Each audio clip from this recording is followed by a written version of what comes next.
Hey everybody, I'm Layla, gratefully recovering compulsive overeater. I weigh and measure 3 meals a day off the gray sheet.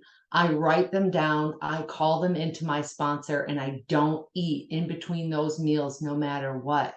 And abstinence gives me the gift of life today. So my abstinent date is July 1st, 2021. That is 2 years, 4 months, and 8 days of back-to-back gray sheet abstinence. Woo! All right. So what I'm going to talk about today is a little bit about what life used to be like before gray sheet, what attracted me to gray sheet, and what life is like now, the gifts of being abstinent. All right. So I have two screens, so if it looks like I'm wandering off, I'm just looking at my notes, but I'm really present and really grateful to be here. And thank you, other Layla, for the invitation, and my WhatsApp friends. It's good to see you. Nancy and Paris, one of my first qualifications I ever heard, and we're both from Syracuse, New York, or have experienced time there. What a mystery. So as I get started sharing about what life used to be like for me, I'm going to share a quick statistic. So in the United States, which is where I'm born and raised and live, um, around 42% of adults have obesity. So they're overweight in some way. I don't come from big numbers. I was somewhere, let's see, since coming into gray sheet, lost around somewhere between 40 and 60 pounds, whatever that translates to. And, but what I did have was a crazy, obsessive, compulsive brain around food. I did not know how to eat to live. I lived to eat. I obsessed about food. What was I going to eat? When was I going to eat? How much was I going to eat? Who was watching? Does anybody care? La, la, la, la, la, la. And from a very young age, from probably as early as 5 years old, I remember using food to try to quiet my emotions. I was from a big family. I'm third of 9 children. I had 7 sisters and 1 brother. And we had an understanding that in my family of origin, that food was a love language. I don't know if anybody has a family like that, but for me, we loved with food. It was a gathering. It was, just a coming together around food. And as I progressed into adulthood, I found myself needing that, almost as if it was like a dysfunctional family thing that I attracted, were other people that were a little crazy around food. The difference for me today is that I live in the solution. So I'm going to read one more statistic because I think it's really interesting. 28.8 million, 28.8 million Americans have a general eating disorder is called binge eating disorder. 28.8 million Americans have been diagnosed with this thing. And I have never had a diagnosis, but I was feeling the weight in my knees. I was feeling the weight in my tummy and in my midsection of my back. But I didn't know how bad it was until I couldn't stop myself from compulsively eating. I had tried every diet in the book. I had tried some other recovery programs around food, but I never found a peace of mind like when I came into Gray Sheet. I love that we were in the month of November. And every time I hear the tradition read, that it is about attraction over promotion. So some of you who know my story, I love to tell it because it's freakish in a sense. It was a Friday night. I had just left a 12-step recovery in-person meeting. And so I had heard the 12 steps read, and I had gone to a female only, they call it open share group. And I was sharing, but I also remember my inner child kicking and screaming. And I was like, I don't want to be here. I don't want to be an addict. Why do I have to come here on a Friday night? I don't know if anybody else's brain has ever done that to them, but why do I have to need these meetings? I don't want to be here. And I knew I needed to be there.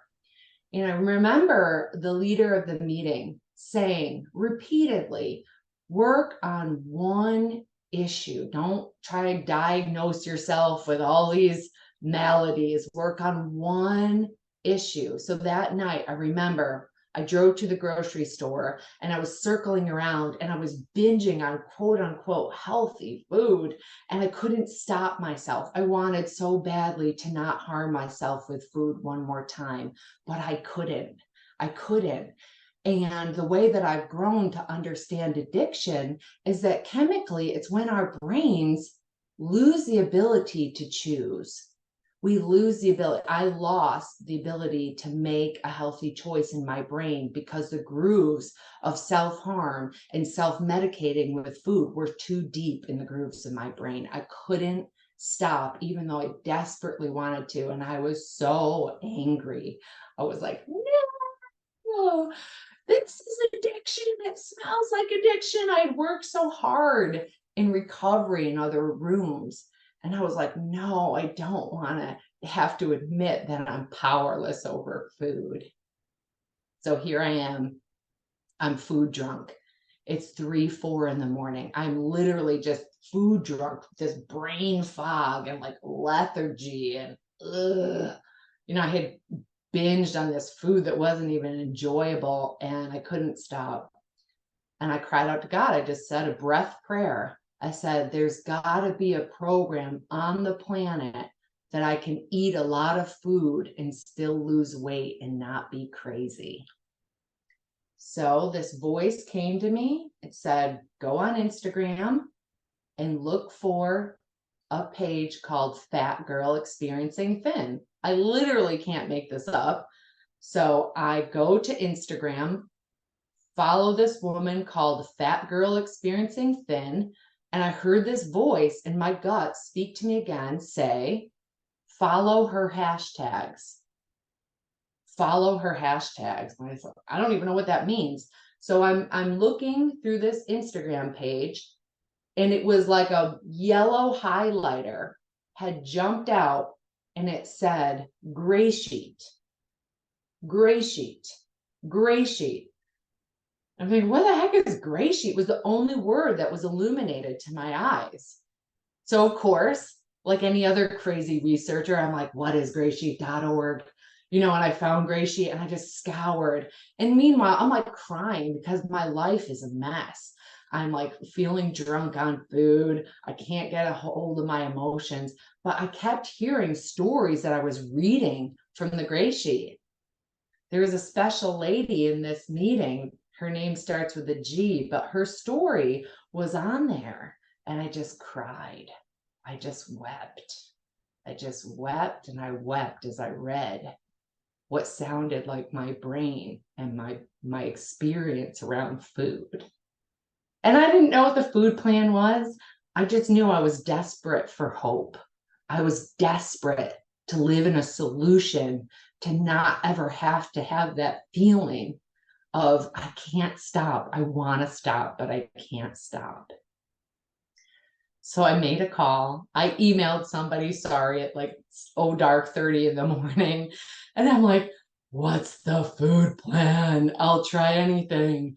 At that time, miraculously, I had 2 or 3 food scales. I had just rid my kitchen of flour and sugar from a previous program I was attempting to do with no avail. And some gray sheet angel spent time with me to explain the food plan, help me organize my first day one, and sat with me in my pain. I attended meetings. For my first couple weeks of meetings, I would get so triggered hearing your story. I would hear qualifications. I would just cry because it sounded like me. And I was like, no, it's 5 painful. minutes. 5 Thank minutes. you. Okay, gotcha. Appreciate it. And so I had a couple willingness fights with myself when it came to eating out, going on dates, weighing and measuring in restaurants. And it wasn't till I think my second or third day one that I thought, if I don't surrender, my life is in danger. And it was a gift of desperation that happened that night.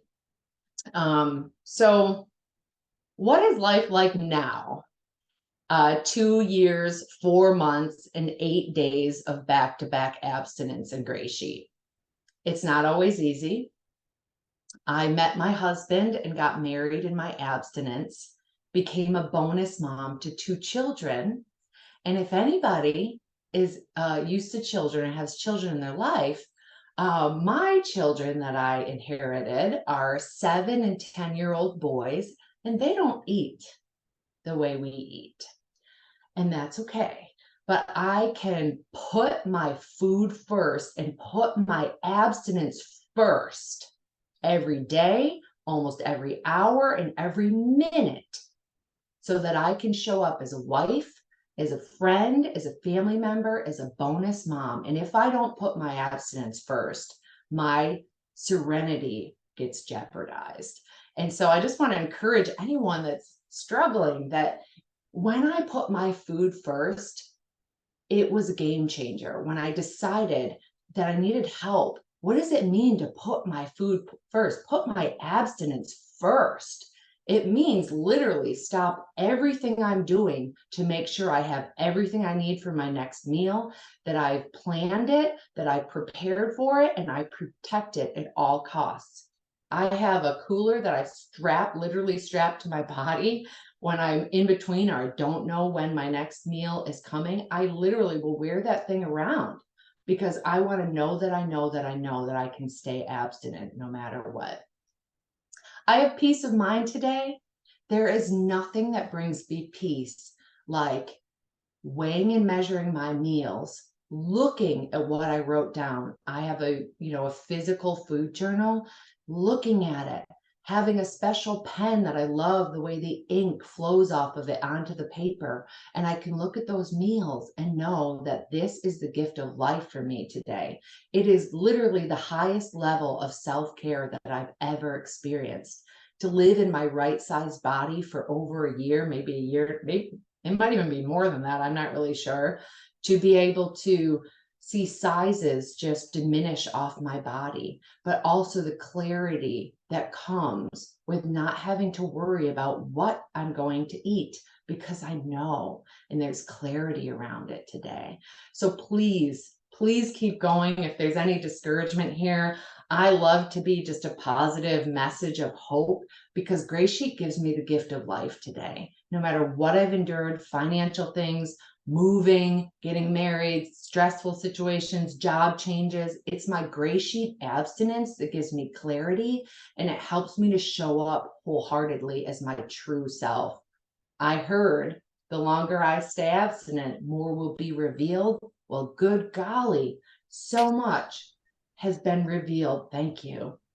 So much has been revealed about the healing process in my mind, my body, and my relationships just by doing that one thing, putting my abstinence first, no matter what happens in this life. My family is known and my husband wholeheartedly supports when my abstinence is in order and it comes first, everything else flows into place. So with that, I thank you for letting me share.